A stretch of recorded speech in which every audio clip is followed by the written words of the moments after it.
What did you think was normal in your long first relationship, only to realize it wasn't after dating others? Answer number 1: Anatomy of a mistake. My first serious relationship started in high school. My boyfriend was sweet, caring, but he had a birth defect. There were 2 holes on the head of his penis. He explained that it was a feature related to his anatomy. I had never really thought much about how it worked, so I assumed one hole was for urine and the other for semen. It seemed logical. When we broke up and I started dating another guy, things changed. One day I just asked him, "Why do you only have one hole?" He laughed and then fell silent, looking at me like I was crazy. After that, he spent a long time explaining how the male anatomy works. I felt stupid, but at the same time I was angry at the school. Our sex education classes were separate, and I didn't know anything about the male body at all. This incident became a lesson for me. Never be afraid to ask and learn. Also, trust but check the school program. Answer number 2: That day, I learned what trust is. My past relationships have been stressful to say the least. I was used to being under a constant microscope. If I didn't respond to a text right away or didn't give details of who I was with and what I was doing, it always ended in an argument. I lived in permanent control mode and didn't even notice how abnormal it was. When I started dating my current girlfriend, I still stuck to my old habits. I was out with friends that night, and every half hour I would text her, "We're at the bar now. We've moved to another table. We'll be going home soon." I thought it was the right thing to do, to keep her in the loop on everything to avoid conflict. But after the 3rd or 4th text, she suddenly replied, "You don't have to text me that often. Just let me know when you get home, so I know you're okay." I was dumbfounded.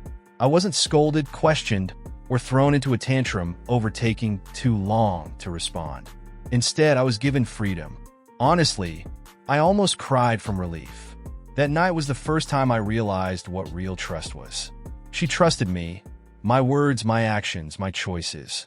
It was an amazing feeling, and I will always remember that moment. Answer number 3: When a world without fighting became a reality. In my first relationship, I thought daily arguments were the norm. My boyfriend and I argued about literally everything. Who should walk the dog, where to go for dinner, why it took me too long to pick out a dress for a party. Sometimes we just yelled at each other for no reason. I consoled myself with the thought that all couples live like that. That was my reality. When we broke up, I was alone for a while. And then I met a new man. Our relationship progressed easily, without drama or conflict. We could talk, laugh, plan for hours without raising our voices. So, I moved in with him for a few weeks, expecting that the bubble of happiness was about to burst. But it didn't. We just lived together and it felt good. There was no tension, tears, or recriminations. That's when I realized, staying in a bad relationship just because you've already put years of your life into it is a mistake. Life is too short to waste it on endless squabbles. I now know that love is about joy, support, and understanding. And there's no way I'll settle for less. Answer number 4: Dog love.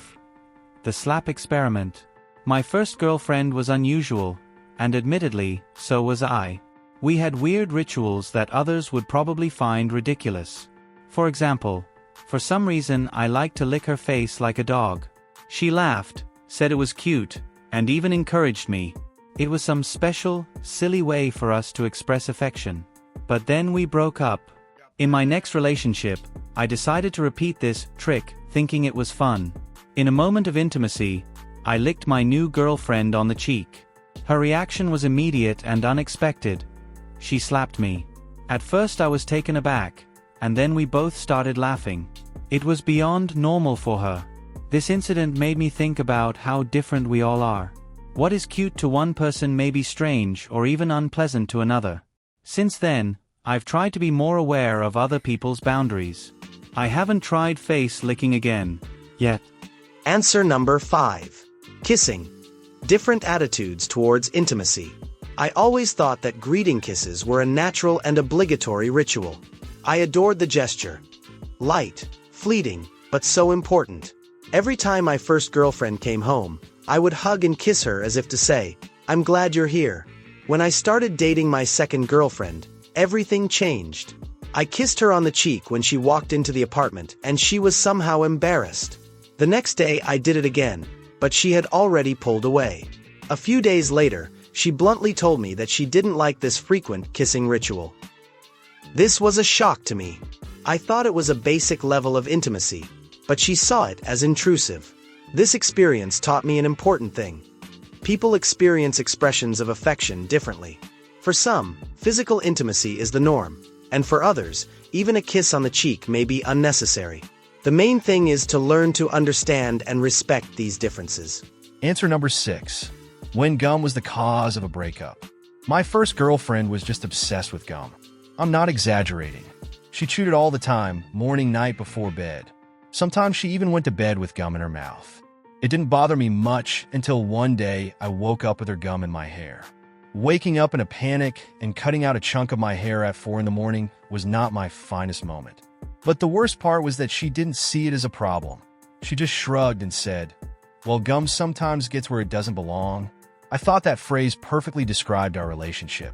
A week later, we broke up, and I've stayed away from people who chew gum more often than they breathe ever since. Answer number 7. My first love and struggle with Cardboard Man. I had a boyfriend in high school who loved video games. It was his life, his passion, his everything. So one day he invited me over to his house to show me his cool new video game set. I said yes, not realizing what was in store for me. When I walked in, he was standing in the middle of the room, in full knight's armor made of cardboard. He proudly proclaimed, "I am the defender of the realm." He spent the next 2 hours battling imaginary enemies, explaining to me that if we work as a team, we would defeat the mighty dragon. I honestly tried to get into his game, but when he fell down pretending to be injured and asked me to save the king, I realized it was too much. We broke up a week later. Sometimes I still remember his cardboard sword. I hope he found his queen who will appreciate his creativity. Answer number 8.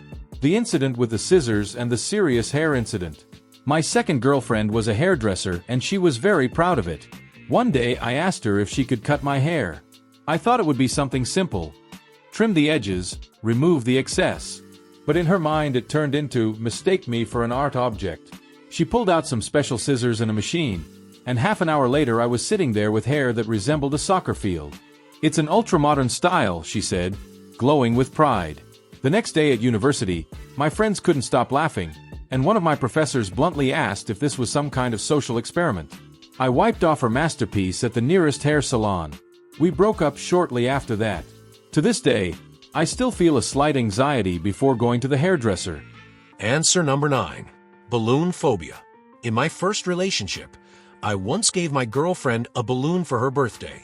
She liked it so much that she kept it. For months it hung in the corner of her room, deflating slowly and uncomplainingly. She even named it Charlotte. When we broke up, I decided to repeat this sweet gesture for a new girlfriend. On her birthday, I proudly handed her a huge red heart-shaped balloon. The reaction was unexpected. She squealed and jumped back as if I was holding a snake. Turns out she suffered from globophobia, a fear of balloons. Her childhood was marred by an incident where a balloon burst right in her hands, and she still couldn't see them without panicking. I never experimented with balloons again. Answer number 10. The mystery of the gurgling soup. My first girlfriend was obsessed with eating healthy. She boiled a huge pot of soup every night with some strange grain she called Peruvian quinoa. The soup always gurgled, even when I just looked at it.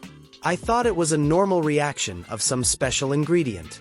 When we broke up, I decided to replicate her recipe for my new girlfriend. I bought the ingredients, made the soup, and put it on the table. She scooped up a spoonful, tasted it, and said, "What's that weird flavor?" I replied that it was probably quinoa. She frowned. "You didn't rinse it?" I embarrassedly replied, "Should I have?" Turns out I'd been making soup with unwashed grains covered in a natural bitter coating the whole time. The gurgling was not from the magic of the grains, but from the dirt. Never in my life have I been so ashamed of my soup. Answer number 11. Myth about vegetarian rabbits. When I was dating my first girlfriend, she kept a rabbit that she said was a vegetarian. She always fed it carrots, cabbage, and greens, and I thought that was the way it should be. One day she went away for a couple days, leaving me to take care of him. I decided to pamper the animal and gave him some potato chips, which I chewed myself.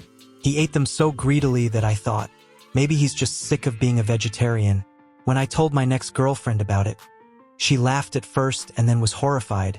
Did you know that rabbits can't digest potatoes at all? You could have killed him. Since then, I always check to see what I can give my pets before experimenting with their diet. The rabbit, by the way, survived, but seems to have stopped trusting me. Thanks for watching. Subscribe to the channel. There are a lot of interesting stories waiting for you.